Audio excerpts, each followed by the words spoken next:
At 7:49 hours on December 7, 1941, Mess Attendant Third Class Doris Miller was collecting laundry below the waterline of the USS West Virginia.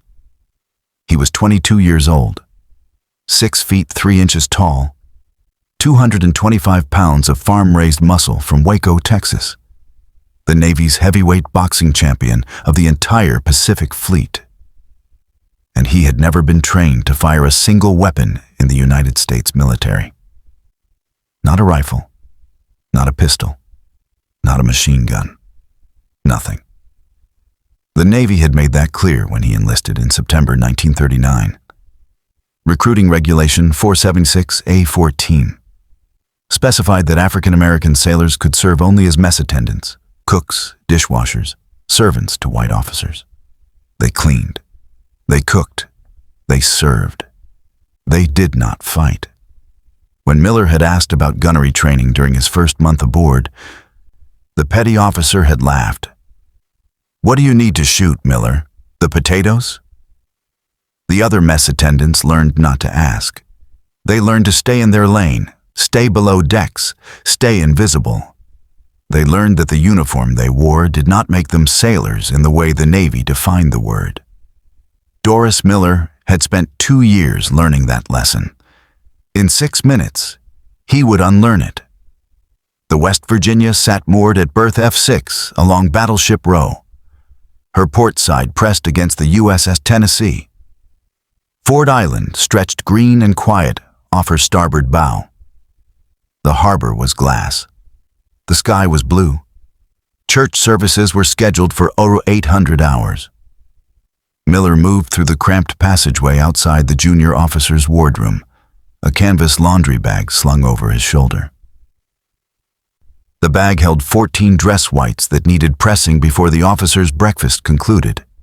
He had 40 minutes to complete the task, deliver the uniforms, and report to the galley for lunch preparation.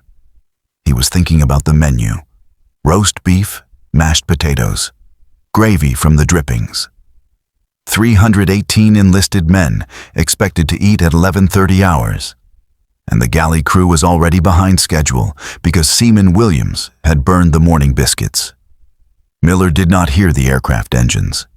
He did not see the red circles on the wings. He did not know that 183 Japanese planes were already over Oahu, that the first wave had split into attack groups designated by colors and assigned to specific targets, that his ship, the West Virginia BB-48, a 30-watt 800-ton Colorado-class battleship with 8 16-inch guns, was marked for destruction. At 0755 hours, Lieutenant Commander Mitsuo Fuchida transmitted the code phrase that would change the century: Tora, Tora, Tora. At 756 hours, the first torpedo bombers began their runs on Battleship Row. At 757 hours, Doris Miller felt the first impact. The explosion came through the deck plates like a fist from God. Miller was thrown against the bulkhead, the laundry bag ripping from his grip, 14 dress whites scattering across the passageway in a tangle of pressed cotton. The lights flickered. Emergency klaxons began their shriek. Somewhere forward, men were screaming. A second impact. Deeper. The entire ship lurched to port. Metal groaned, the sound of a vessel beginning to die. Miller pulled himself upright. His ears were ringing. The passageway was already filling with smoke, acrid and black, pouring through ventilation ducts that were designed to circulate air, but were now circulating fire. A third torpedo struck, then a fourth. Each impact sent shudders through the West Virginia's hull, each one driving her list further to port. She was taking on thousands of gallons of seawater per second through gashes torn below her waterline. Her fuel bunkers were ruptured. Oil was spreading across the harbor surface in rainbow black slicks that would soon ignite. Miller had no battle station. The Navy had never assigned him one. Mess attendants were not part of the damage control parties or the gun crews or the firefighting teams. They were supposed to stay out of the way and wait for instructions. But there were no instructions coming. The general quarters alarm was sounding, but the men who would normally be giving orders were already dead or dying. The torpedo explosions had killed dozens in the first 30 seconds. Officers were stumbling through smoke-filled compartments, looking for their stations, looking for their men, finding only chaos. Miller made a decision. He dropped the laundry bag and moved toward the screaming. The route to the main deck was a nightmare of damage and death. Miller climbed through a hatch that was already listing 15 degrees. The ladder rungs slick with something he did not want to identify.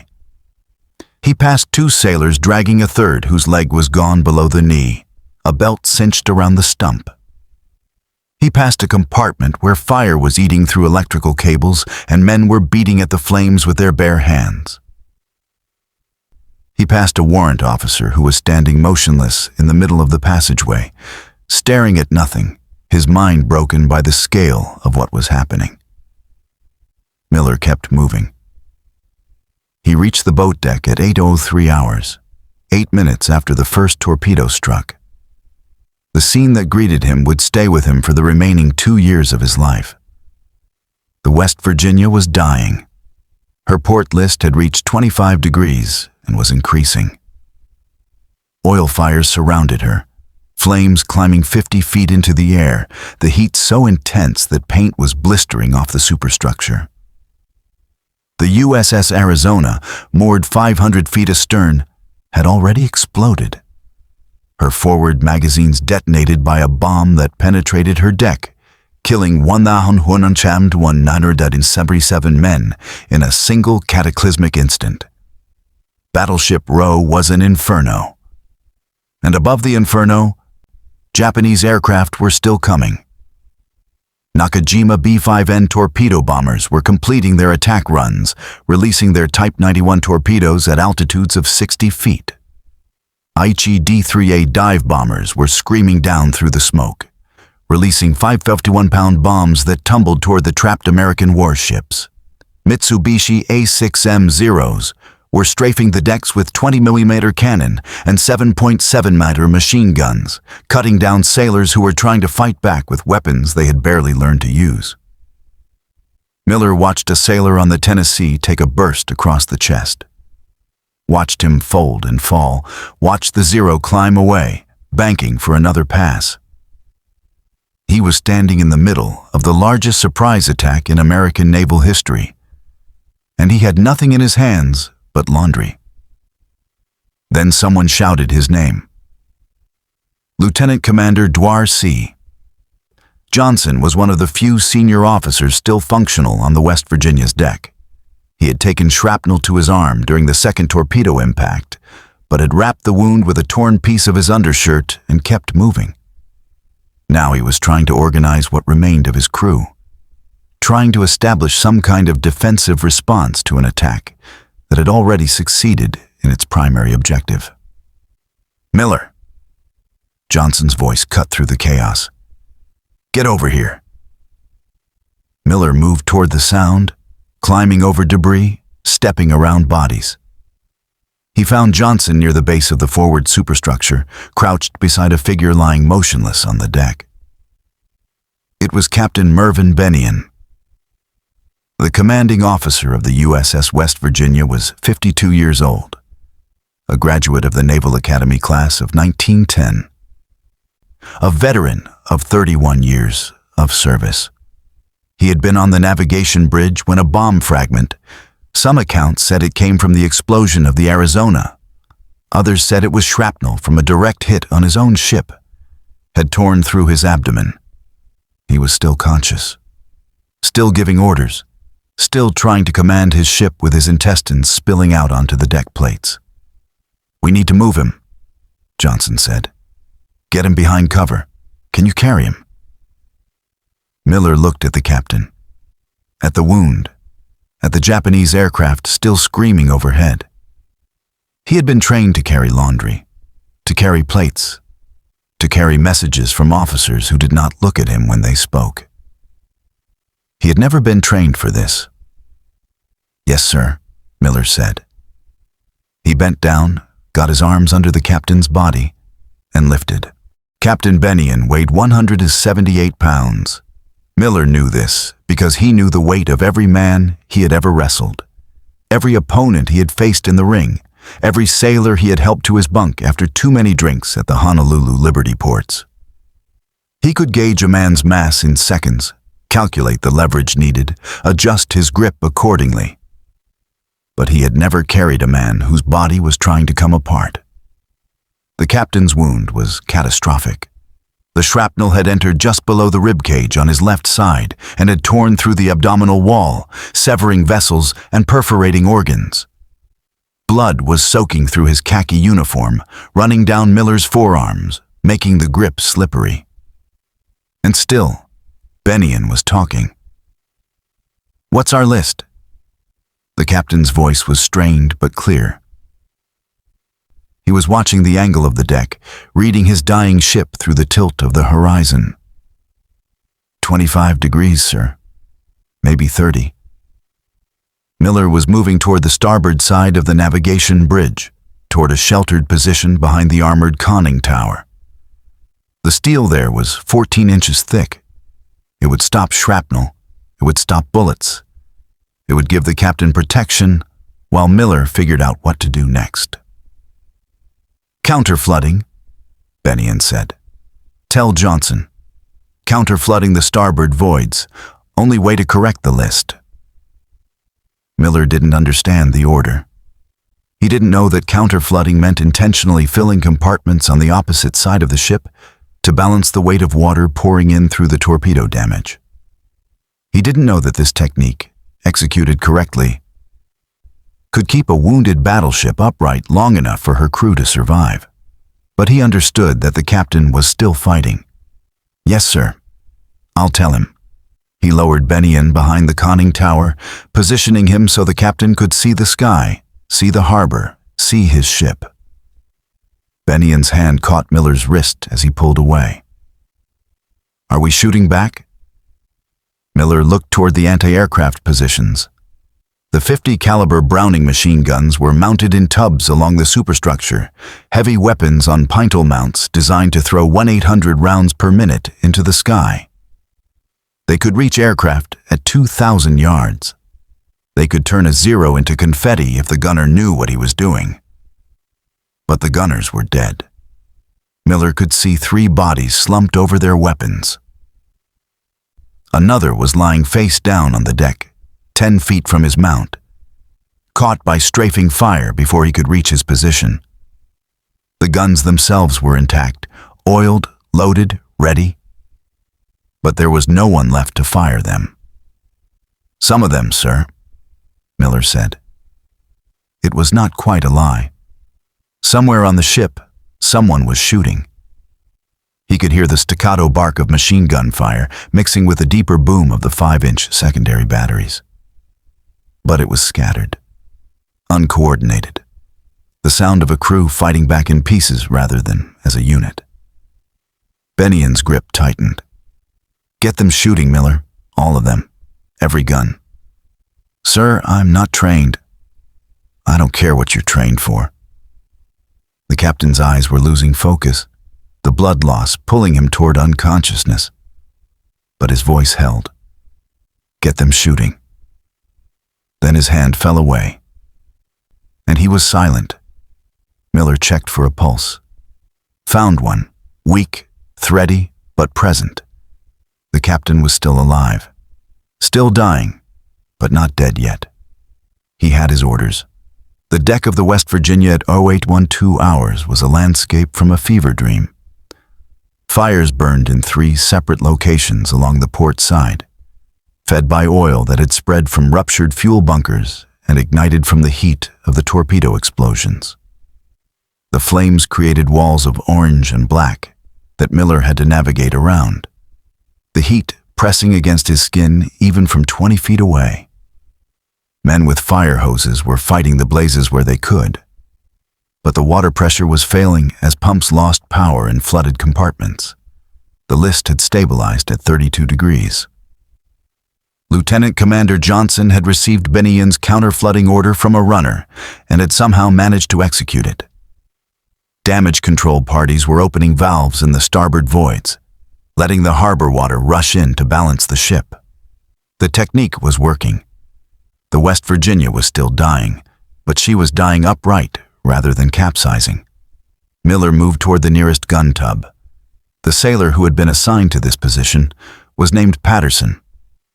Miller recognized him from the mess hall, a 19-year-old from somewhere in Ohio who liked his eggs scrambled and his coffee black. Patterson was still in the tub, still at his weapon, but he wasn't moving. A 7.7mm round had caught him in the throat. The blood had already stopped flowing, which meant his heart had already stopped beating. Miller reached past the body and put his hands on the Browning M2. The weapon was massive. 84 pounds of steel and mechanism mounted on a pintle that allowed it to traverse 360 degrees. The barrel was thick as a man's forearm, designed to handle the heat of sustained fire. The ammunition belt fed from a steel box that held 200 rounds of 50 caliber BMG. Bullets the size of a man's finger, capable of punching through aircraft aluminum at 1,500 yards. Miller had never touched a weapon like this. He had never touched any weapon in his 2 years of Navy service. But he had watched. The Navy's policy of excluding African Americans from combat training had an unintended consequence. It put black sailors in positions where they observed everything and participated in nothing.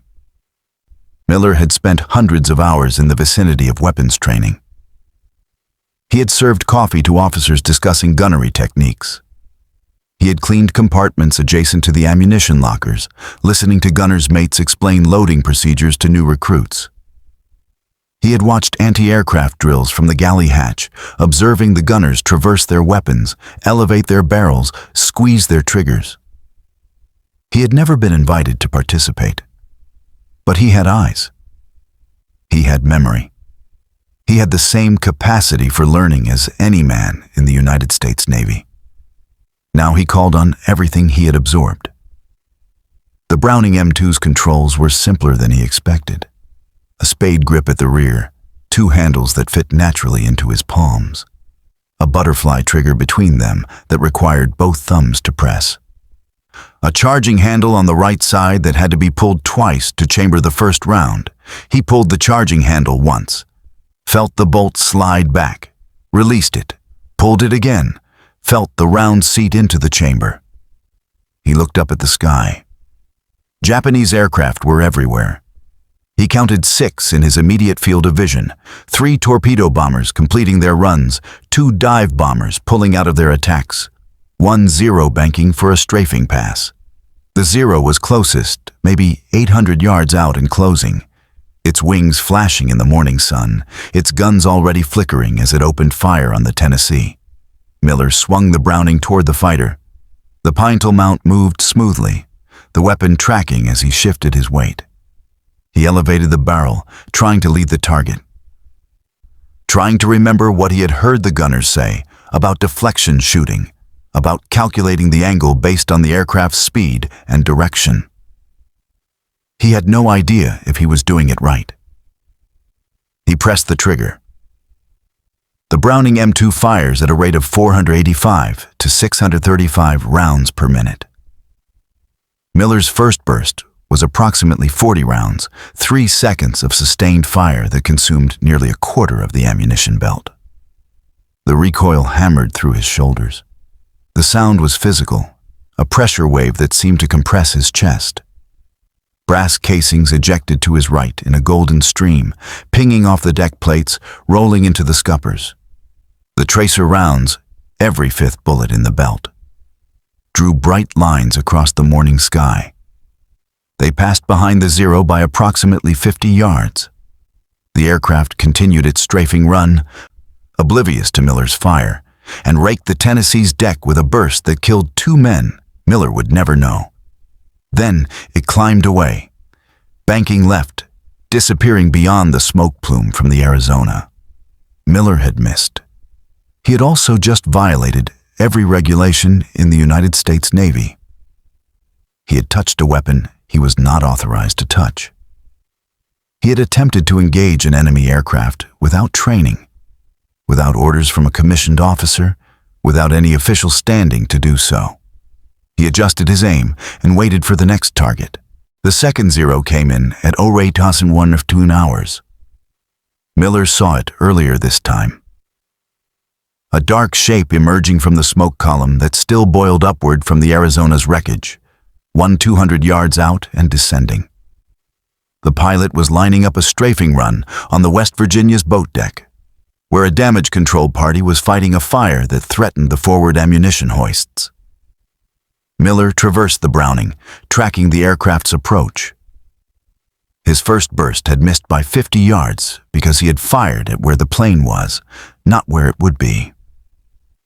He understood that now. The Zero was moving at approximately 280 miles per hour, over 400 feet per second. By the time his bullets traveled 800 yards, the aircraft would have covered nearly 300 feet. He needed to aim ahead of the target, to put his rounds into the empty air where the plane was going to be. He had heard gunners call it leading the target. He had never practiced it. The Zero closed to 1,000 yards, 900, 800.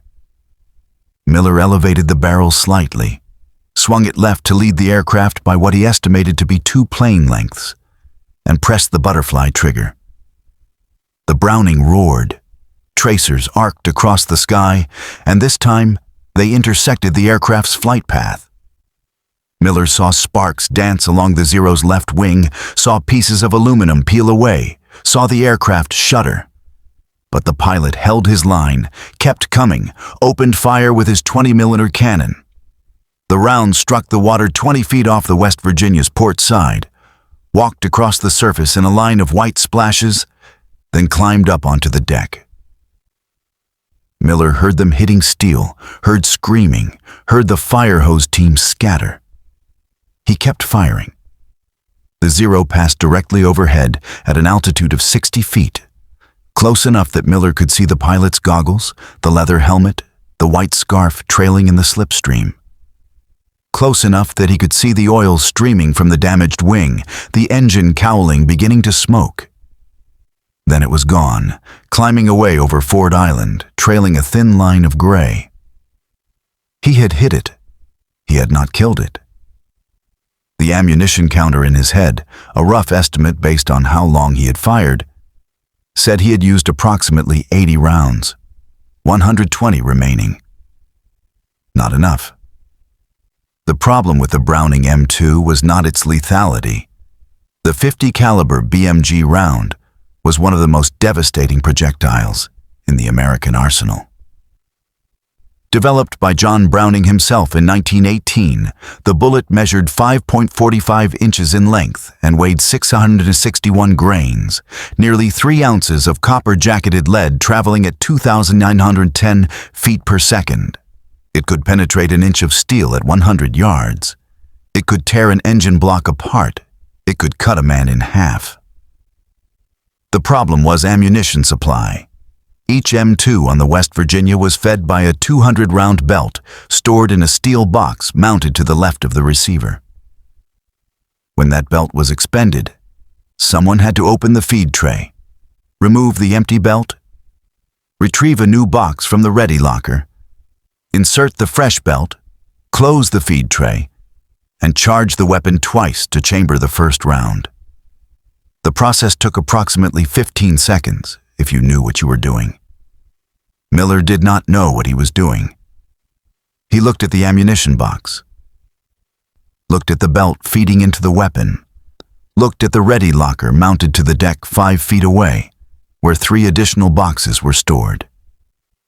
He had maybe 60 seconds before the next aircraft came within range. He left the gun and ran to the locker. The ready locker was padlocked. This was standard Navy procedure. Ammunition was secured at all times except during general quarters, when designated personnel were responsible for unlocking the lockers and distributing rounds to the gun crews.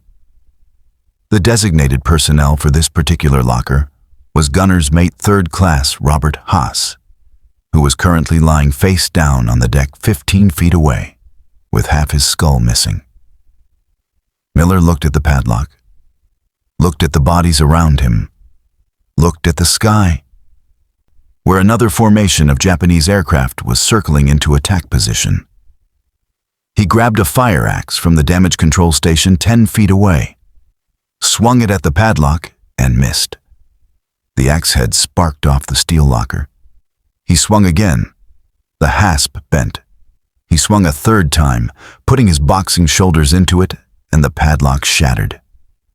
Inside were 4 ammunition boxes, 200 rounds each, 800 rounds total.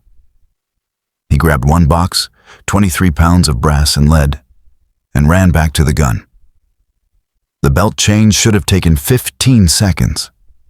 It took Miller 47. He had to figure out the feed tray release, a spring-loaded lever on the left side of the receiver that he pressed when he should have pulled. He had to untangle the new belt, which had twisted during his sprint from the locker.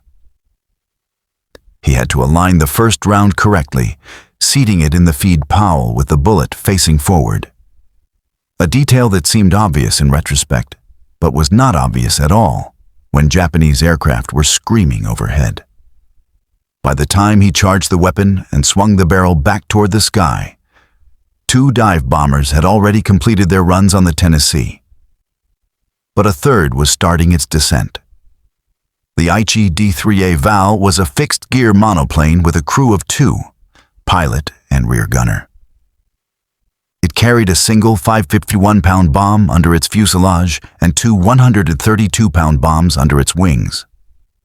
Its dive bombing technique was precise. Approach at 12,000 feet, roll into a 70-degree dive, release at 1,500 feet, pull out at 600 feet.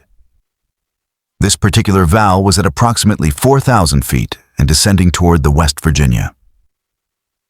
Miller could see the bomb under its belly, a dark cylinder that looked impossibly small to cause the kind of destruction he had witnessed. He could see the fixed landing gear, the spatted wheels that made the aircraft look like a bird of prey with its talons extended. He could see the rear gunners swiveling his 7.7mm Type 92 machine gun, searching for targets. He aimed at the engine cowling and fired. The tracer rounds climbed toward the diving aircraft in a stream of light. At this angle, the plane coming almost straight down, Miller shooting almost straight up. Deflection was minimal. The target was not crossing his field of fire. It was growing larger in his sights, the distance closing at over 200 feet per second. But the closing speed worked against him too. His rounds reached the aircraft's altitude in approximately 2 seconds. In those 2 seconds, the Val descended nearly 500 feet.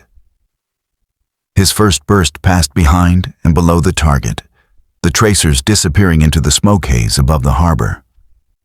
Miller adjusted, elevating his aim, leading the dive. The second burst was closer. He saw tracers passing just in front of the engine, one of them sparking off the propeller arc. The rear gunner saw him now, was swiveling his weapon toward the West Virginia superstructure, toward the lone figure standing at the machine gun mount. The Japanese gunner opened fire first. 7.7mm rounds cracked past Miller's head, one of them close enough that he felt the wind of its passage.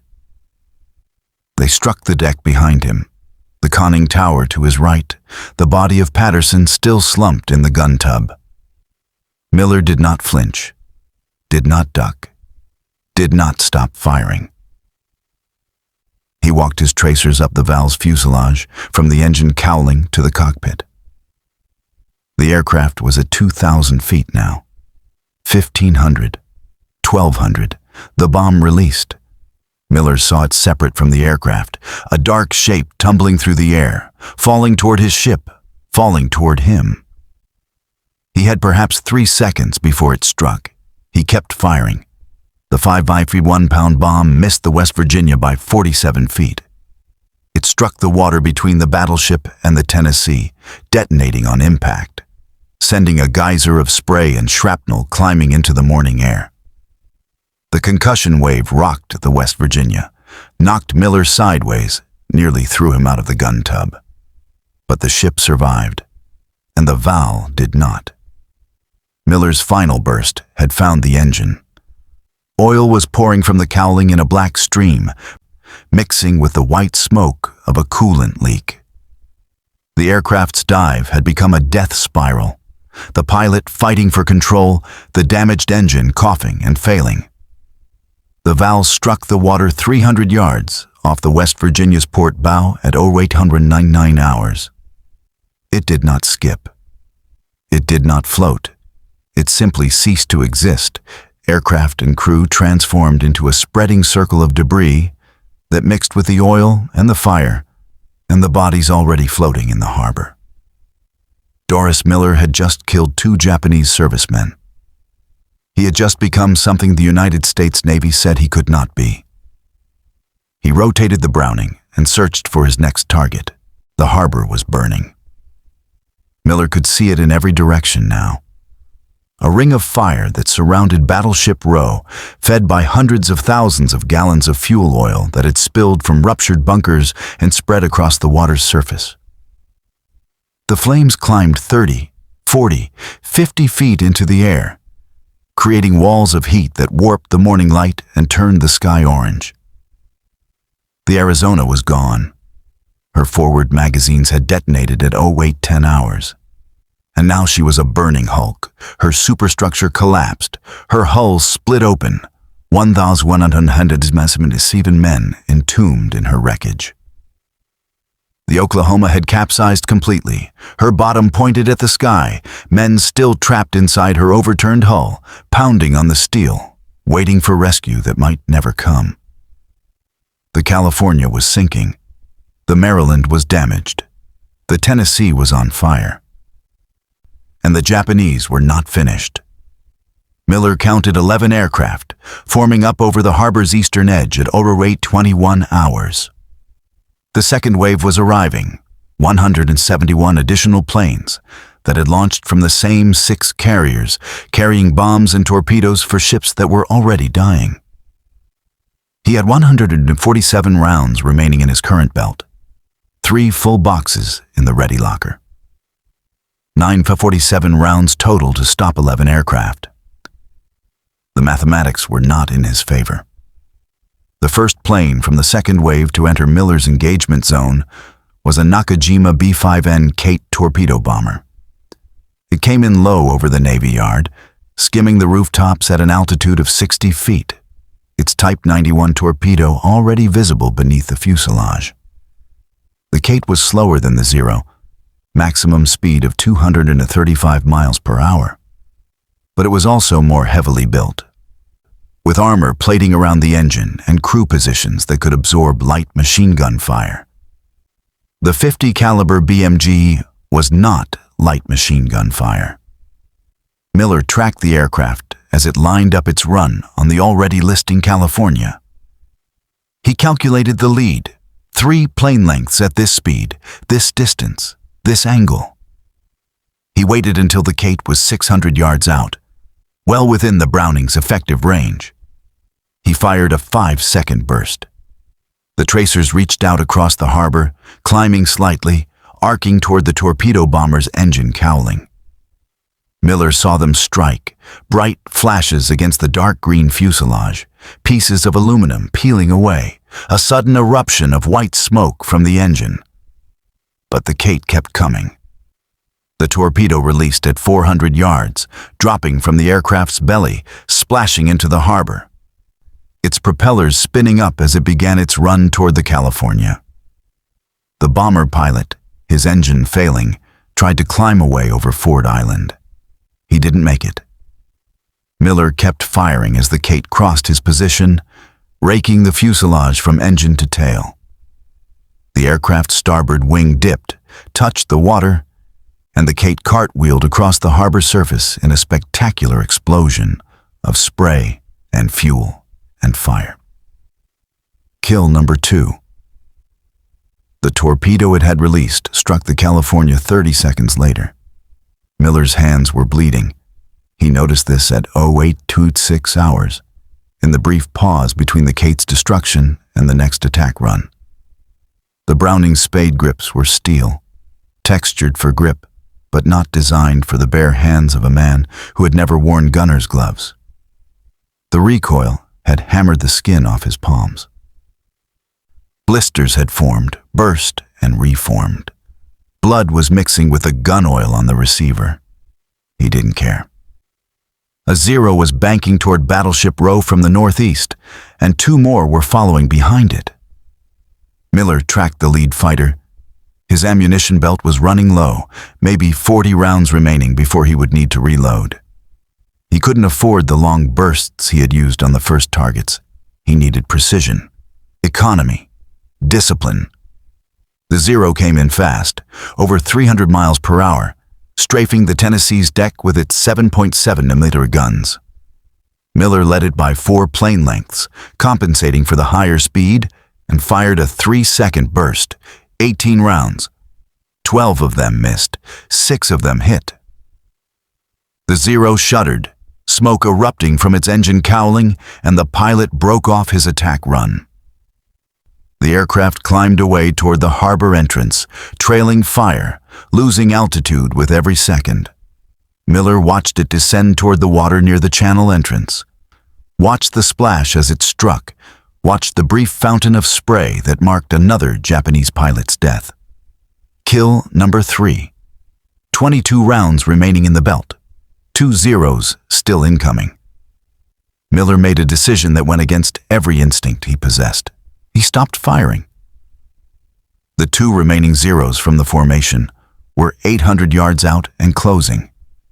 He had 22 rounds, maybe 2 seconds of trigger time.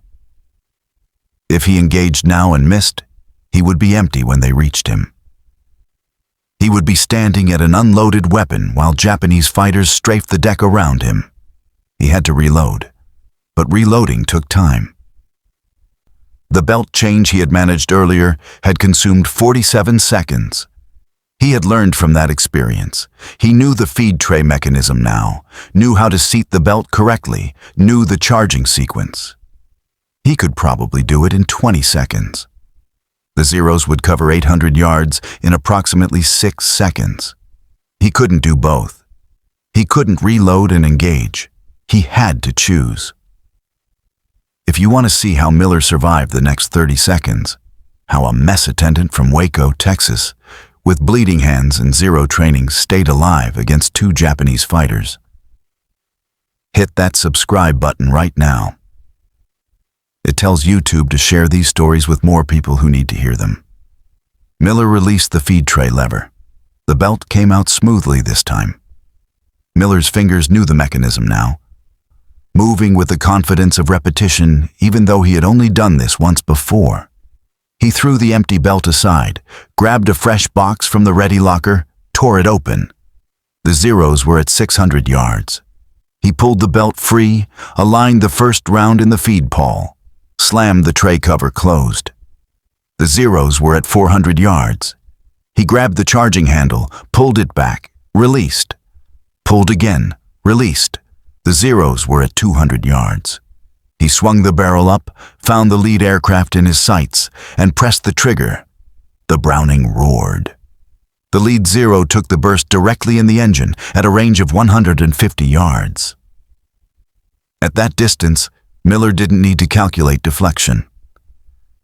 The aircraft was coming almost straight at him, growing larger in his vision with every fraction of a second. Its 20mm cannon flickering as the pilot opened fire. Miller felt rounds striking the superstructure around him. Felt steel splinters biting into his arm, his shoulder, his cheek. Felt the heat of a tracer passing so close to his face that it singed his eyebrows. He did not stop firing.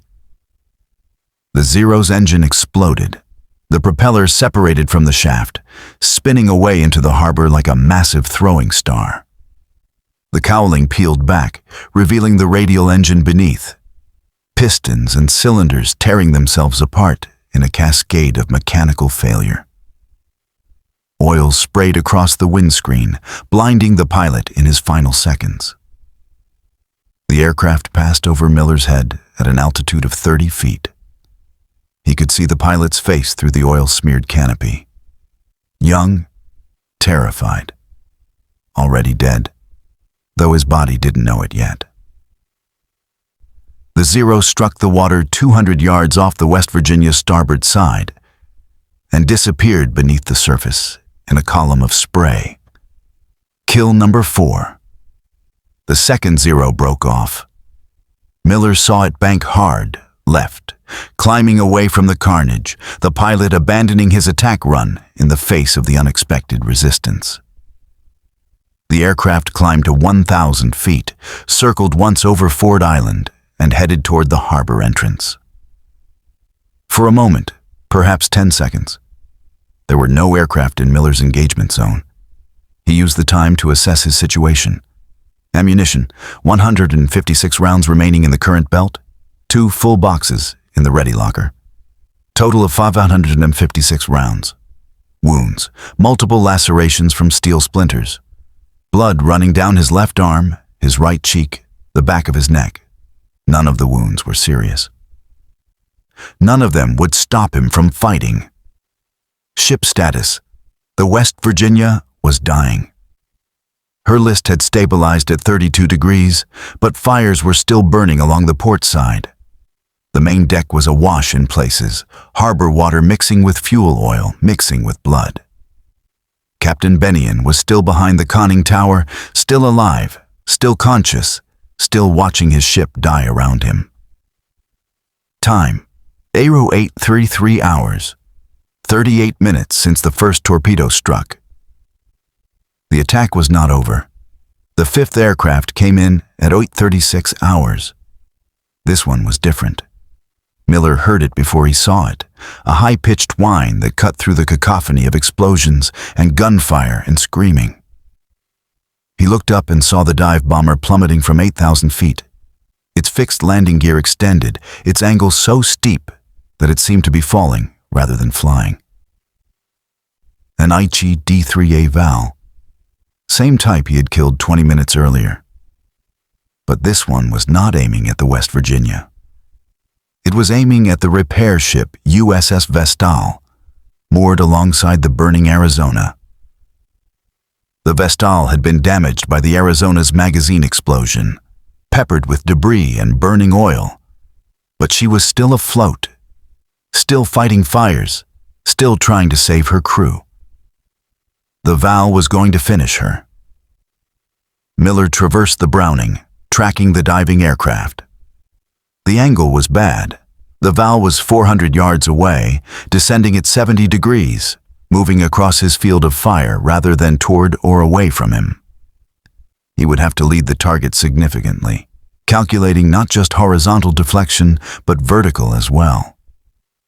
He had never attempted a shot this difficult. He had never been trained to attempt any shot at all. He pressed the trigger. The first burst missed entirely. Miller watched his tracers pass behind the diving aircraft, arcing uselessly through the smoke haze, disappearing into the chaos above the harbor. He adjusted his aim, swinging the barrel ahead and up, trying to find the invisible point in space where the Val would be when his bullets arrived. The aircraft was at 4,000 feet now. 3,000. 2,000. He fired again. This burst was closer. He saw one tracer spark off the Val's tail section, saw a small piece of the rudder peel away. But it wasn't enough. The aircraft continued its dive, its bomb still attached, its pilot still in control. 1,500 feet. 1,200. Miller tracked higher, leading more, firing a sustained burst that consumed 30 rounds in 2 seconds. And the tracers climbed toward the Val in a stream of light. They found the engine at 1,000 feet. The cowling exploded outward. The propeller froze. The aircraft's nose dropped as the pilot lost power, the dive becoming a fall, the bomb releasing early as the pilot fought for control. The 551-pound weapon tumbled through the air, missing the Vestal by 80 yards, detonating on the harbor surface in a geyser of spray. The Val struck the water 150 yards short of its target. Kill number 5. Miller rotated the Browning and searched for number 6. The West Virginia was sinking. Miller could feel it in the deck beneath his feet, a subtle but unmistakable settling. The ship's stern dropping as flooded compartments finally overwhelmed the counter-flooding efforts. The list had stabilized, but the freeboard was decreasing. Water that had been 10 feet below the main deck was now 5 feet. In another 20 minutes, it would be washing across the gun tubs. The fires were spreading too. The damage control parties had lost the battle for the port side. Fuel oil that had pooled in the scuppers had ignited, and now flames were crawling up the superstructure toward the bridge, toward the ammunition hoists, toward Captain Bennion's position behind the conning tower. Miller looked back at the captain. Bennion was still conscious, still watching. His uniform was soaked through with blood, and his face had taken on the gray pallor of a man whose body was shutting down. But his eyes were tracking the battle, following Miller's movements, counting the kills. 5 aircraft down. The title promise was almost fulfilled. But the attack was still coming. At 8:41 hours, Lieutenant Commander Johnson reached Miller's position. Johnson had been coordinating damage control for nearly an hour, moving from compartment to compartment, directing firefighting efforts, evacuating wounded, trying to keep the West Virginia alive long enough for her crew to escape. His arm was still bleeding through the makeshift bandage. His face was black with smoke and oil. He looked like he had aged 20 years in 45 minutes. Miller. Johnson had to shout over the cacophony of battle. Abandoned ship order is coming. Captain's given permission. 5 minutes, maybe less. Miller nodded, but did not leave the gun. Did you hear me? We're abandoning ship. Everyone off? I heard you, sir. Then why are you still standing there? Miller pointed toward the harbor entrance. A formation of aircraft was approaching from the southwest. 3 Vals in echelon formation, descending from 10,000 feet toward Battleship Row. They were too far away to engage yet, maybe 2,000 yards. But they were coming. Their target appeared to be the Tennessee, which was still fighting fires, but still afloat. Still salvageable if the Japanese didn't finish her. They're not done, sir. Johnson looked at the incoming aircraft. Looked at Miller. Looked at the blood dripping from Miller's hands, the shrapnel wounds on his face and arms. The pile of brass casings that had accumulated around the gun tub like a metal snowdrift. You're a mess attendant. Yes, sir. You're not supposed to be up here. No, sir. Johnson stared at him for a long moment. In his expression, Miller saw something he had never seen from a white officer in 2 years of Navy service. Respect. Carry on, Miller. Aye, sir. Johnson moved away toward the stern, shouting orders to the evacuation parties. Miller turned back to his weapon. 3 Vals incoming. 327 rounds remaining. 5 minutes until the ship went down. The first Val peeled off from the formation at 43 hours. It rolled into its dive from 8,000 feet, the same 70-degree approach that Miller had seen twice before. But this pilot was better than the others. His angle was steeper, his descent faster. His release point would be lower. He was aiming for the Tennessee's bridge, trying to decapitate the battleship's command structure. Miller tracked the diving aircraft through the Browning's iron sights. At this distance, 1,400 yards and closing, the Val was barely larger than his thumbnail. It grew slowly at first, then faster, the visual effect of exponential approach making it seem like the aircraft was accelerating even as gravity did the work. He waited. The gunnery instructors, the ones he had never been allowed to learn from, the ones he had only ever overheard, had a saying: "Don't waste ammunition on maybes." The longer he waited, the closer the target would be, the higher his probability of a hit. But the longer he waited, the closer the bomb would be to release. The Val passed 1,000 yards. 800, 600. Miller pressed the trigger. The first burst missed. He saw the tracers climb toward the diving aircraft and pass behind it, the deflection calculation thrown off by the steepness of the angle. The Val continued its dive, undeterred, the pilot holding his line with the discipline of a man who had trained for this moment for years. Miller adjusted, swinging the barrel higher, leading more aggressively. The second burst was closer. He saw sparks on the Val's left wing, saw a panel peel away. But the aircraft kept coming. The damage was superficial. The pilot was still in control. The bomb was still attached. 500 yards. 400. Miller's hands were slick with blood. His own blood, mixed with gun oil and brass residue, coating the spade grips and making them slippery.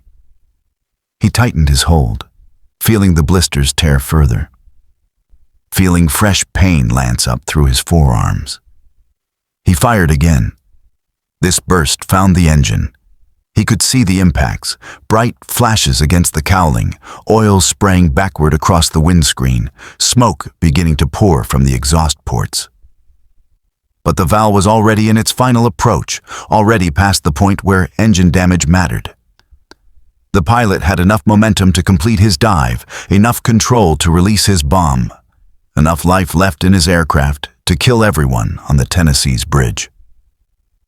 The bomb released at 1,500 feet, 300 yards from Miller's position. Time slowed. The 551-pound bomb tumbled through the air in a lazy spiral.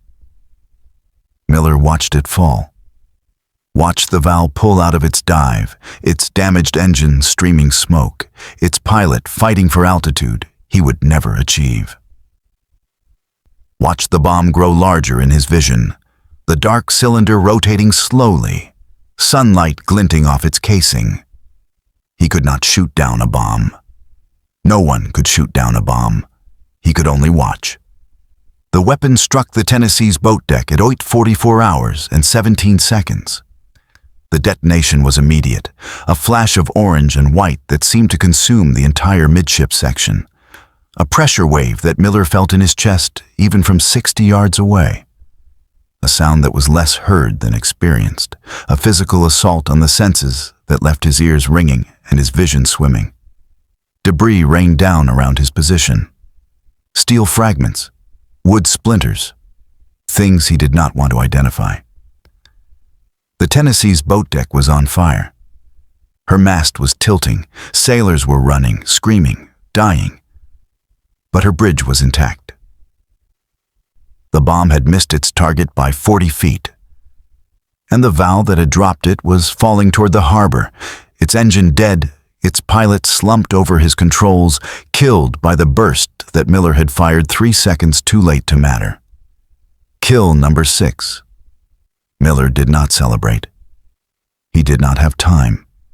The second Val was already in its dive. This one came faster. The pilot had watched his wingman die, had watched the tracer fire reach up from the West Virginia's deck and turn a functioning aircraft into a falling coffin, had calculated, in the brief seconds available to him, that his best chance of survival was speed. Get in, release, and get out before the gunner on the sinking battleship could track him. He pushed his Val into an 80-degree dive, nearly vertical, the airframe groaning with the stress. Miller tried to track him. The angle was impossible. The Browning's elevation was limited by the gun tub's structure. He could raise the barrel to approximately 70 degrees, but no higher. The Val was coming in steeper than that, descending through his blind spot, falling toward the West Virginia like a stone. Miller made a decision. He climbed out of the gun tub.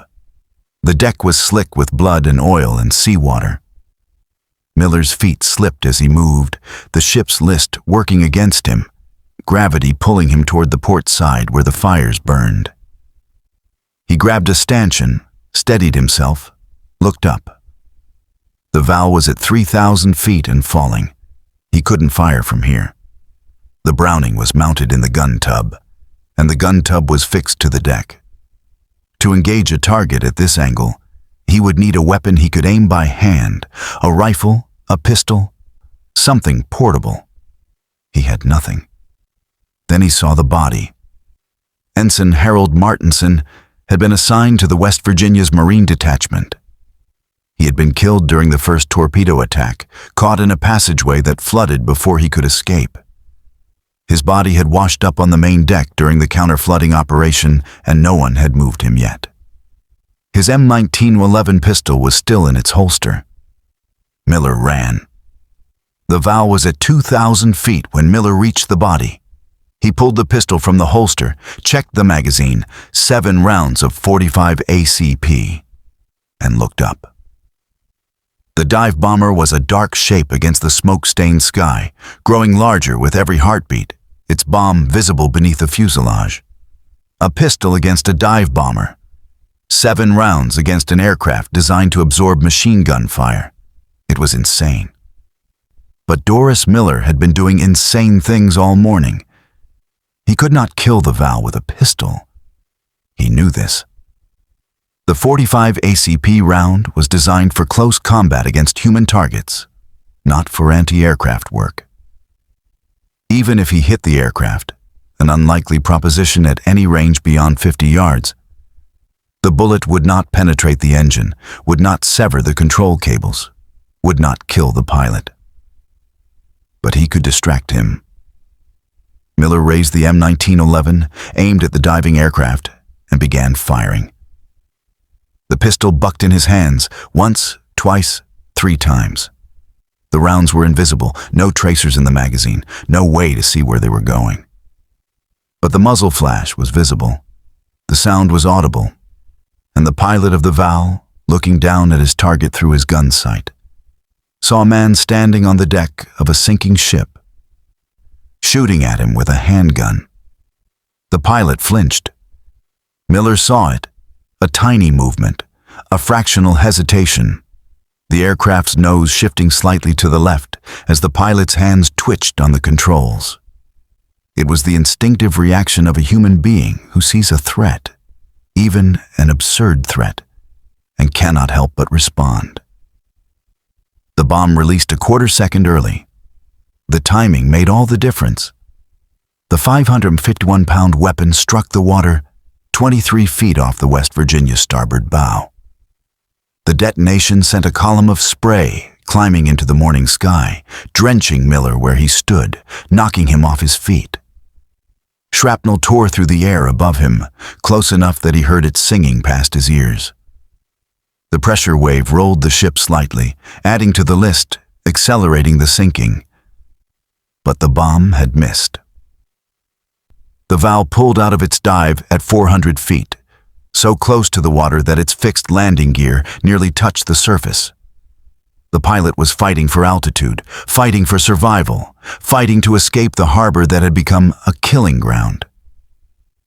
Miller pushed himself upright on the tilting deck. He had 3 rounds left in the pistol. But the Val was gone, climbing away toward the harbor entrance, too far and too fast to engage. He watched it go, watched it join the remnants of the Japanese formation, watched it disappear into the smoke haze to the south. He had not killed it, but he had beaten it. The West Virginia had 11 minutes left. Miller didn't know this.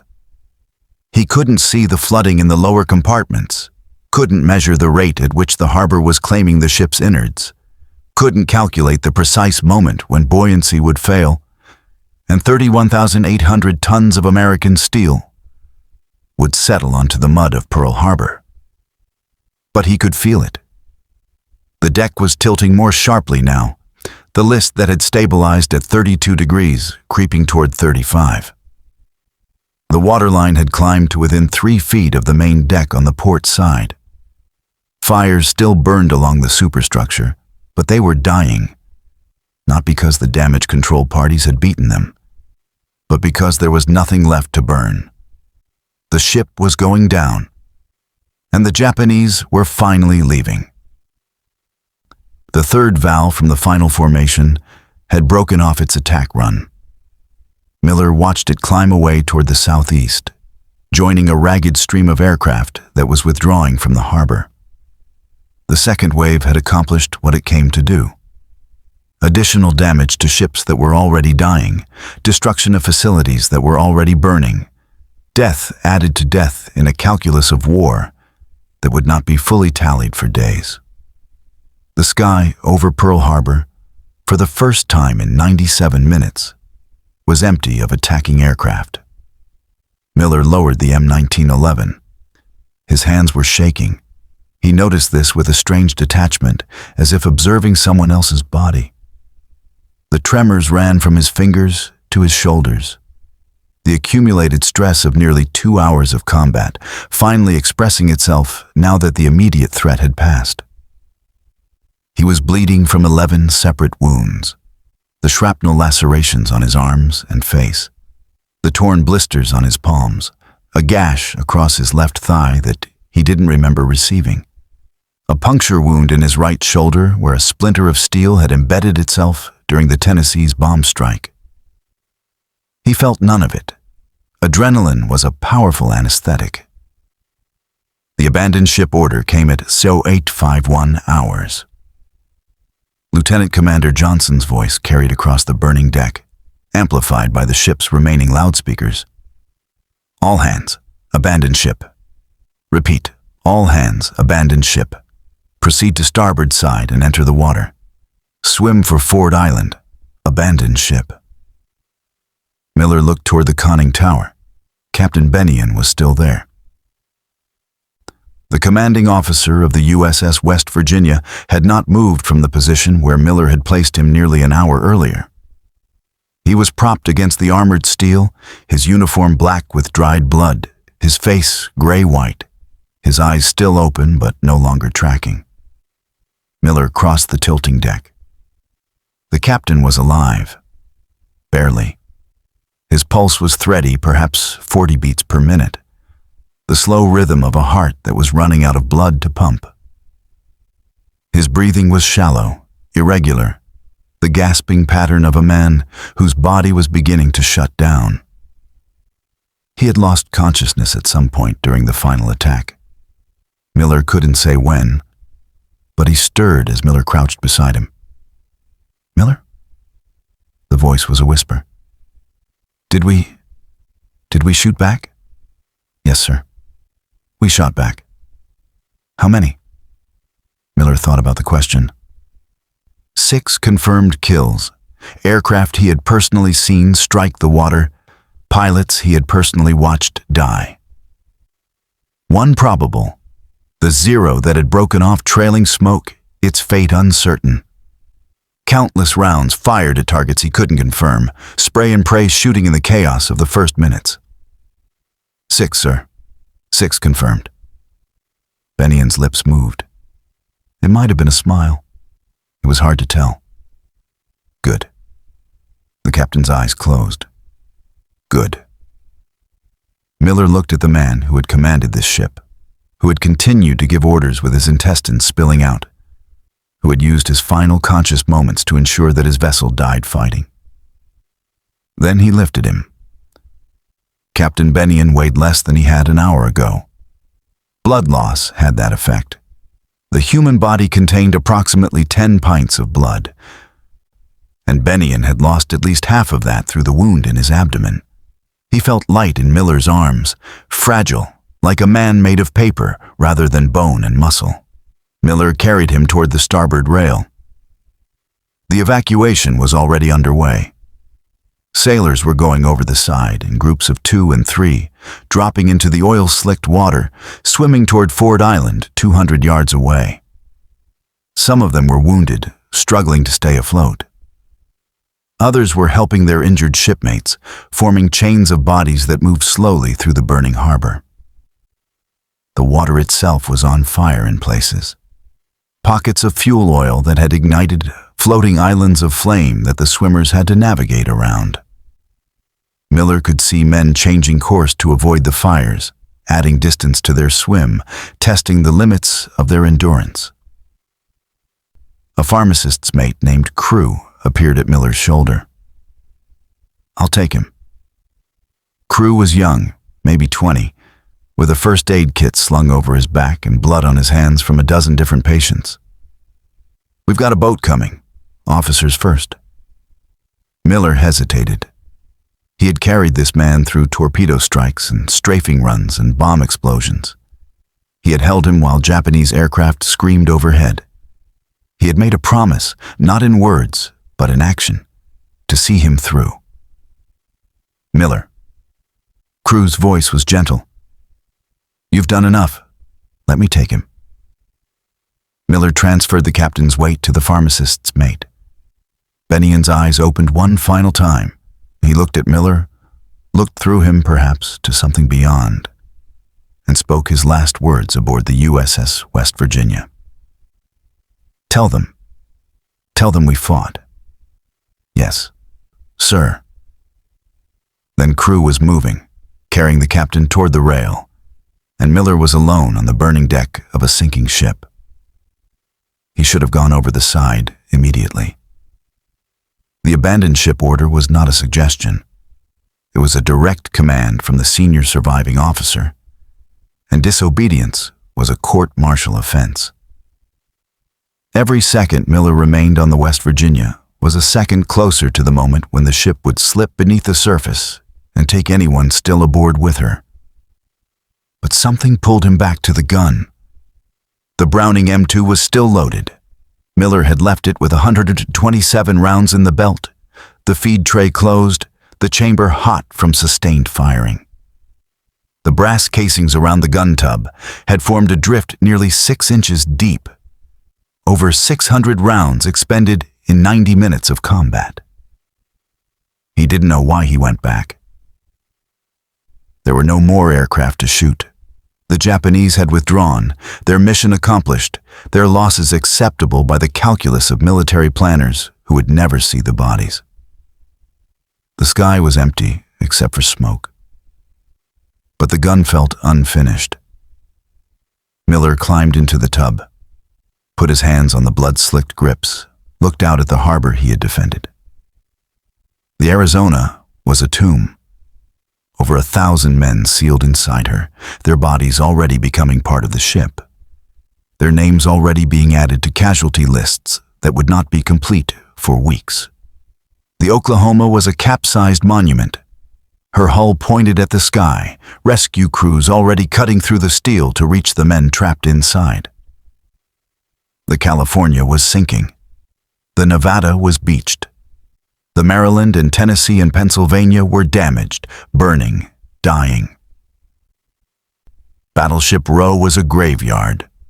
And Doris Miller, mess attendant third class, ship's cook, heavyweight boxing champion, African-American in a Navy that said he could not fight, had stood in the middle of it and fought anyway. 6 Japanese aircraft destroyed, 6 pilots killed, 6 small victories in a morning of catastrophic defeat. It wasn't enough. Nothing could be enough. The attack had succeeded. The Pacific Fleet was crippled. Thousands of Americans were dead or dying, and the war that was coming would kill thousands more before it was finished. But it was something. "Miller." The voice came from the starboard rail. Lieutenant Commander Johnson was in the water, treading in place, looking up at the burning ship. "Get off that ship. That's an order." Miller looked at the gun one last time. He had never been trained to fire it, had never been authorized to touch it, had never been told that he was capable of using it. He had used it anyway. He released the grips and climbed out of the gun tub. The drop from the main deck to the water was approximately 15 feet. Miller hit the harbor surface hard, the impact driving the air from his lungs, the oil-slicked water closing over his head. He had a moment of disorientation. Which way was up? Which way was air? And then he was kicking, stroking, breaking the surface with a gasp. The water was warm. December in Hawaii meant water temperatures around 75 degrees, comfortable for swimming under normal circumstances. But these were not normal circumstances. The water was fouled with bunker oil, fuel oil, blood, debris. It coated Miller's skin, filled his nose and mouth with the taste of petroleum, stung the wounds on his arms and legs, and portions of it were burning. Miller oriented himself. Ford Island was to the north, 200 yards across open water. The shoreline was crowded with survivors from a dozen different ships, men pulling each other from the harbor, corpsmen treating the wounded, officers trying to establish some kind of order. He started swimming. The West Virginia settled onto the harbor floor at 09:02 hours. Miller was 50 yards from Ford Island when it happened. He heard the sound, a deep, grinding groan of metal surrendering to physics, and turned in time to see his ship complete her death. She didn't capsize like the Oklahoma. She didn't explode like the Arizona. She simply sank. The stern went first, slipping beneath the oily surface, and then the bow followed. And then there was nothing left but the superstructure rising from the water like a steel island. She had taken 7 torpedoes and 2 bombs. She had lost 106 men. She had fought until the last possible moment. Miller watched for 3 seconds. Then he turned and kept swimming. He reached Ford Island at 09:07 hours. Hands grabbed him as he neared the shore. Sailors from the California, Marines from the Navy Yard, civilians who had been caught on the base when the attack began. They hauled him out of the water, laid him on the concrete seawall, started checking his wounds. "Jesus Christ," someone said. "Look at his hands." Miller looked. The skin was gone from both palms, stripped away by the Browning's recoil. The flesh beneath was raw, red, weeping. The blisters had merged into single sheets of damaged tissue that would take weeks to heal.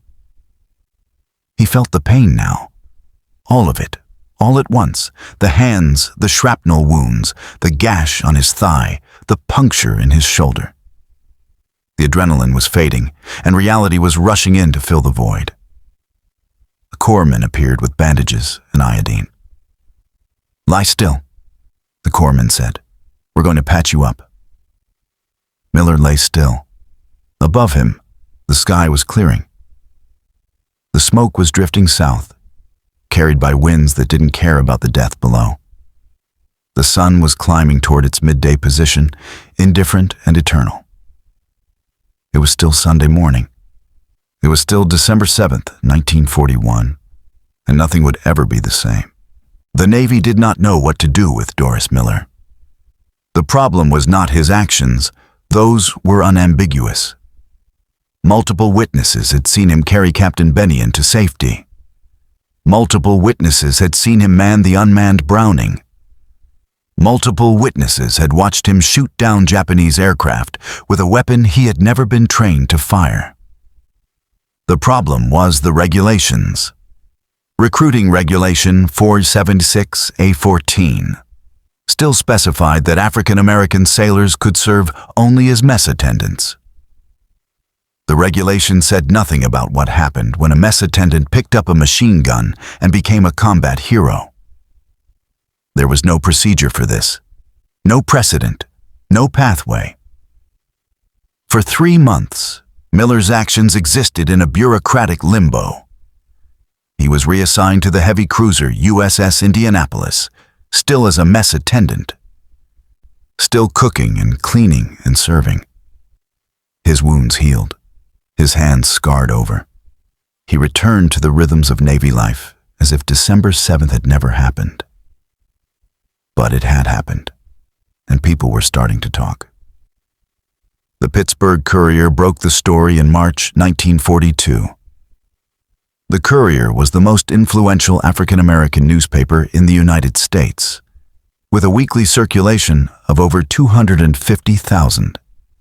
Its editors had sources inside the Navy Department, and those sources had been whispering about a black mess attendant who had shot down Japanese planes at Pearl Harbor.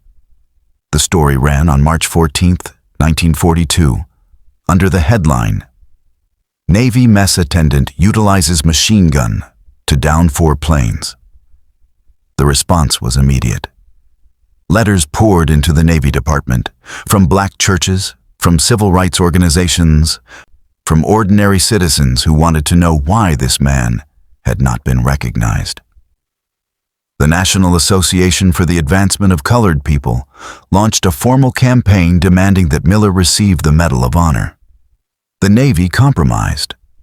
On May 27, 1942, Admiral Chester W. Nimitz, Commander-in-Chief of the Pacific Fleet, personally presented Doris Miller with the Navy Cross aboard the aircraft carrier USS Enterprise in Pearl Harbor.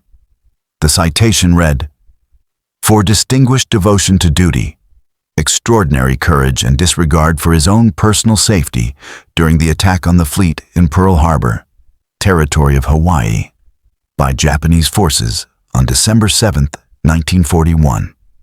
While at the side of his captain on the bridge, Miller, despite enemy strafing and bombing and in the face of a serious fire, assisted in moving his captain, who had been mortally wounded, to a place of greater safety, and later manned and operated a machine gun directed at enemy Japanese attacking aircraft until ordered to leave the bridge. It was the first Navy Cross ever awarded to an African American. Miller stood at attention while Nimitz pinned the medal to his chest. Cameras flashed, reporters scribbled notes. The moment was captured for newsreels that would play in theaters across America, showing audiences something they had never seen before. A black man being honored as a hero by the United States Navy. Nimitz shook Miller's hand. "This marks the first time in this conflict that such high tribute has been made in the Pacific Fleet to a member of his race," Nimitz said. "I'm sure that the future will see others similarly honored for brave acts." Miller said nothing. He was a mess attendant.